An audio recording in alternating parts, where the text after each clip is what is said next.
Hi everybody. Today we are going to read our book of the week, A Tale of Two Beasts by Fiona Robertson.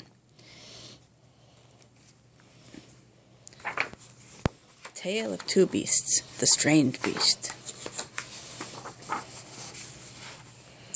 I was walking home from Grandma's house through the deep dark woods when I spied a strange little beast. He was stuck up in a tree and whining sadly.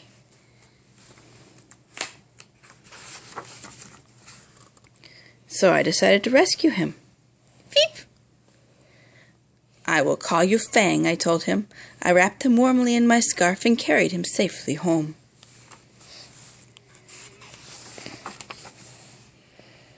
I gave him a lovely bath, and a gorgeous new hat and sweater, and a delicious bowl of fresh nuts. I made him a beautiful house and gave him Lord Rex to play with.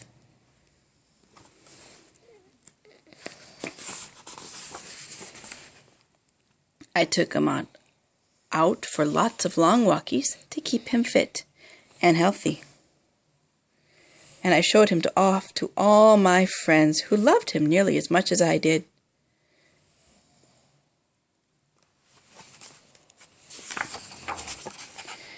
But for some strange reason, the little beast did not look very happy. In fact, he was looking rather hot. Hope he's not sick, I thought, and opened the window to cool him down. But then something terrible happened.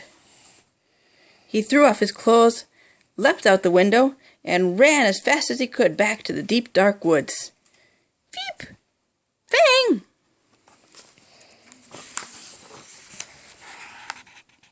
I wanted to go and look for him, but Mama had other plans. Dinner time. Blah. Bath time. Ugh. Bedtime. Grrr. I couldn't sleep. I missed the little beast and wondered if I would ever see him again. But then a small furry shadow appeared at the foot of my bed.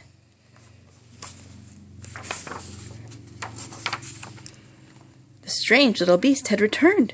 He seemed quite pleased to see me, and I began to think that maybe, just maybe, he wasn't that strange after all.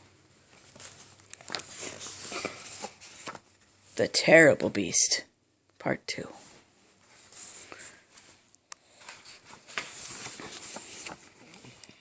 I was hanging from my favorite tree, singing happily to the birds, when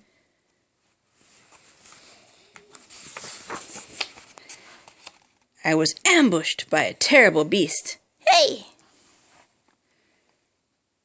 She growled at me, ruff, and tied me up, and carried me off to her secret lair.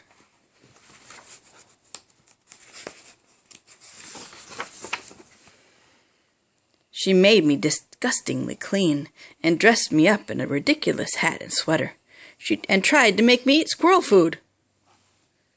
She kept me in a tiny box with nothing for me to do and nowhere for me to hang from.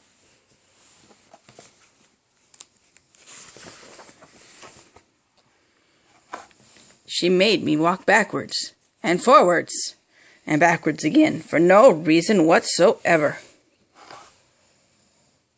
She showed me off to a herd of even wilder beasts who were just as terrible as she was.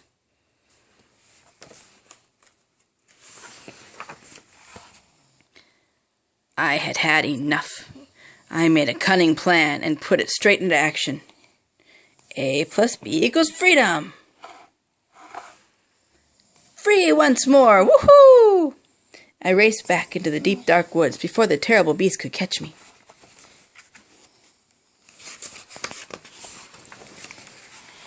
It was peaceful in the deep dark woods. A bit too peaceful, perhaps. And also a bit wet. And weather like this one could do with a nice warm hat. I snuck back to retrieve it under the cover of darkness.